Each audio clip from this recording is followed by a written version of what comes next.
Hi అందరికి నమస్తే, welcome to SM Lakshman talks.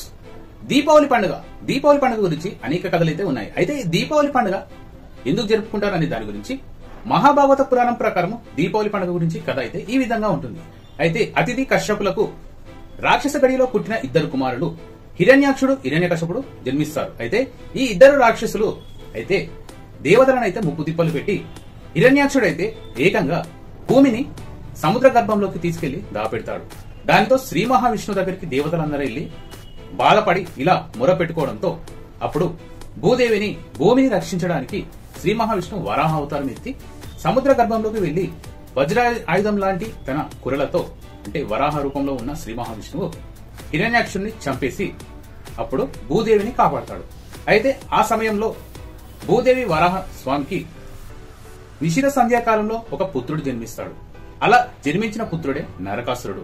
అయితే ఇతడు రాక్షస గుణాలతో నిండుగా ఉన్నాడు అని శ్రీ మహావిష్ణువు వరాహ రూపంలో ఉన్న శ్రీ మహావిష్ణువు చెప్పడంతో భూదేవి ఎలాగైనా శ్రీ మహావిష్ణువే తనని సంహరిస్తాడని తెలుసుకొని భూదేవి తనకు ఎవరి చేతిలో మరణం ఉండొద్దు అని వరాన్ని కోరుకుంటుంది. అప్పుడు కన్న తల్లి చేతిలోనే మరణిస్తాడని వరాన్నిచ్చి శ్రీ మహావిష్ణువు అవతారం చారించి వెళ్లిపోతాడు.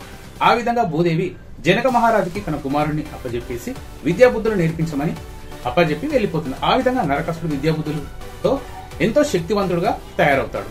ఆ విధంగా యుగాలు గడిచిపోతుంది. తర్వాత శ్రీ మహావిష్ణువు ద్వాపర యుగంలో శ్రీకృష్ణుడిగా, భూదేవి సత్యభామగా జన్మిస్తుంది. అయితే నరకాసురుడు రాక్షస గుణాలు నిండుగా రావడంతో స్వర్గంపై అనేక లోకాలపై తన రాక్షసత్వాన్ని ప్రదర్శించి భూమిపైన ఉన్న ప్రజలను కూడా హింసించడం, అలాగే నరకాసురుడు చీకటిగా అంధకారంతో నింపేస్తాడు భూమిని, అలాగే దేవలోకంలోని అందరినీ చిత్రహింసలు పెట్టి ఇలా హింసించడంతో దేవతలందరూ వచ్చి శ్రీకృష్ణుడి దగ్గర బాధను మొరపెట్టుకోవడంతో శ్రీకృష్ణుడు నరకాసురుడిని చంపడానికి తోడుగా సత్యభామను తీసుకుని వెళ్తాడు. ఎందుకంటే సత్యభామే భూదేవి కాబట్టి, నరకాసురుడికి తన చేతిలోనే మరణం ఉందని వరాన్ని ఇచ్చిండు కాబట్టి ఆ విధంగా తీసుకుని వెళ్లి శ్రీకృష్ణుడు యుద్ధం చేసి నరకాసురుడితో మూర్చపోయినట్టు నటించడంతో సత్యభామ అప్పుడు యుద్ధం చేసి నరకాసురుడిని సంహరిస్తుంది.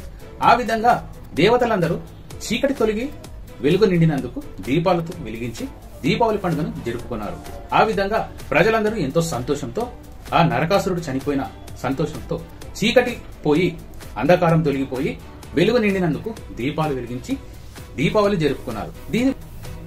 దీని గురించి మహాభాగవతంలోని దశమ స్కందంలో ఉత్తర భాగంలో ఈ నరకాసురుడు గురించి ఈ కథ అయితే వస్తుంది. దీపావళి పండుగ కథ గురించి ఈ విధంగా అయితే ఉండడం జరిగింది. అయితే దీపావళి గురించి ఇంకా చాలా కథలు ఉన్నాయి. నెక్స్ట్ పార్ట్ లో చెప్తాను. వీడియో నచ్చితే ఒక లైక్ చేసి, షేర్ చేసి, కామెంట్ చేసి, సబ్స్క్రైబ్ చేయండి. జై శ్రీమన్నారాయణ. Thank for watching.